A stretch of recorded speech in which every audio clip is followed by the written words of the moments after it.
இந்தாமா உன் பொண்ண புடி. ஒரு குழந்தை கூட உன்னால பாத்துக்க முடியலையா? புதுசா பெயிண்ட் அடிச்சு கொடுத்தேன் கேட்ல எல்லாம். எப்படி கிறுக்கி வச்சிருக்கா பாரு. மன்னிச்சிடுங்கம்மா, நான் கவனிக்க. நீ போயிடுவ, வேற ஒருத்தவங்க வரும்போது நான் தானே பெயிண்ட் அடிக்கணும். ஒழுங்கா பாத்து வச்சுக்க சொல்லிட்டேன். ஏமா உன்னை வாரத்துல ஒரு தடவை தானே துணி துவைக்கணும்னு சொல்லிருக்கேன். என்ன நீ டெய்லி துவைக்கிற? அம்மா, குழந்தையோட யூனிஃபார்ம் ஒரு செட்டு தான் இருக்கு, அதனால தான் டெய்லி துவைக்க வேண்டியதா இருக்கு. அதெல்லாம் எனக்கு தெரியாது. வாரத்துல ஒரு தடவை தான் துவைக்கணும்.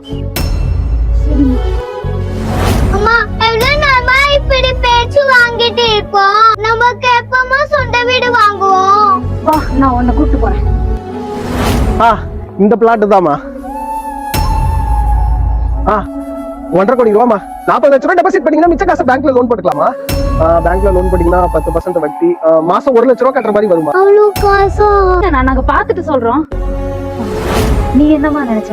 அம்மா இத பத்தி எல்லாம் யோசிக்காம இருக்கேனா? அம்மா, அப்ப நம்மளால சொந்த வீடே வாங்க முடியாதா? வாங்குவோமா, கண்டிப்பா ஒரு நாள் வாங்குவோம்.